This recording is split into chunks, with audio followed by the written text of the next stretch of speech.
और केदारनाथ धाम की पैदल दूरी अब कम होने जा रही है। दरअसल आपदा के 10 साल बाद रामबाड़ा से गरुड़ चट्टी से होकर जाने वाले पुराने मार्ग को दोबारा अस्तित्व में लाने का काम किया जा रहा है, जिस पर वन एवं पर्यावरण मंत्रालय की मंजूरी मिल गई है। इस पुराने पैदल मार्ग के तैयार होने पर यात्रा की दूरी और समय दोनों ही कम हो जाएंगे।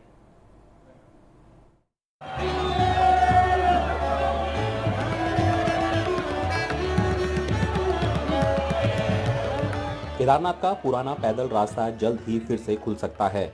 2013 की आपदा में ये रास्ता ध्वस्त हो गया था। इसे फिर से बनाने के लिए अब मंजूरी मिल गई है।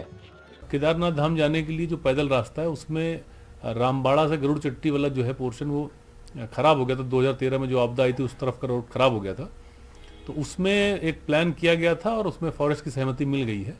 तो उसमें काम स्टार्ट करने की कार्रवाई गतिमान है। इसमें टेंडर किए जा रहे हैं। पुराने पैदल मार्ग को कैसे बनाया जाएगा और ये मंदाकिनी के कितने ऊपर होगा, इसके लिए ये नक्शा देखिए। ये देखो, ये भीमबली है और ये वाला पोर्शन रामबाड़ा वाला इलाका है। तो अब आप देखिए कि रामबाड़ा को हमने बिल्कुल छोड़ दिया और हमने भीमबली से जो है रॉक के ऊपर, हार्ड रॉक के ऊपर 3 बैंड देख के रोड को उठा लिया और ये सॉलिड रॉक के ऊपर जा रहा है और उसके बाद जेंटल स्लोप में जाते जाते जाते जाते आपका ये गरुड़ चट्टी पे पहुंच गया सीधे। इन दिनों केदारनाथ जाने के लिए रामबाड़ा से लिंचौली होते हुए पैदल मार्ग जाता है। इस पैदल मार्ग पर अक्सर बड़े बड़े एवलांच आते हैं जो यात्रा के समय बड़ा खतरा पैदा कर सकते हैं। यही वजह है कि जानकारों ने इस रास्ते के बजाय पुराने रास्ते की सलाह दी थी।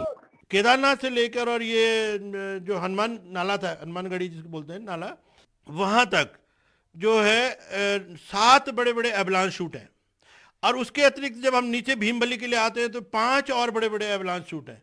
तो ये जो एवलांच हैं जो समय पे विंटर्स में ऊपर से मलबा लेके आते हैं और नीचे उसको पूरा तबाही करते हैं।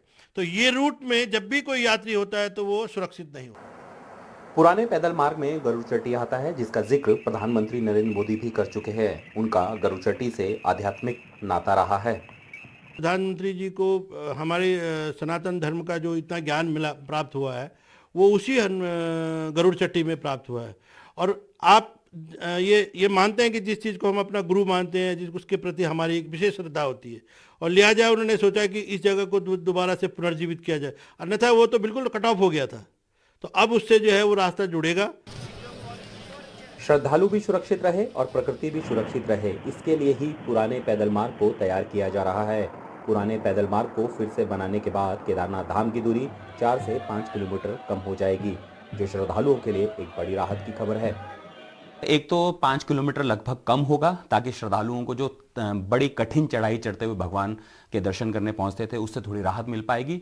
दूसरा, भविष्य में चूंकि जो साउथर्न फेस है जहां पर अभी लोग दर्शन करने के पैदल जाते थे, उस जगह पर एवलांच है यानी ग्लेशियर जोन है और ग्लेशियर्स जिस तरीके से बढ़ रहे हैं धीरे धीरे, क्योंकि इनका एक प्राकृतिक उनका वातावरण होता है, तो ऐसे में उनको नुकसान ना हो, लोगों को नुकसान ना हो और प्रकृति भी बची रहे। यही वजह है कि दोबारा से जिस रास्ते से पहले जाया करते ठीक उसके ऊपर एक अलाइनमेंट करके रास्ता बनाया जा रहा है, जो कि भविष्य में आने वाले श्रद्धालुओं के लिए भी तो कम से कम सुरक्षा दृष्टि से होगा और उनकी थकावट वाली जो चढ़ाई है उससे भी थोड़ी निजात मिल पाएगी।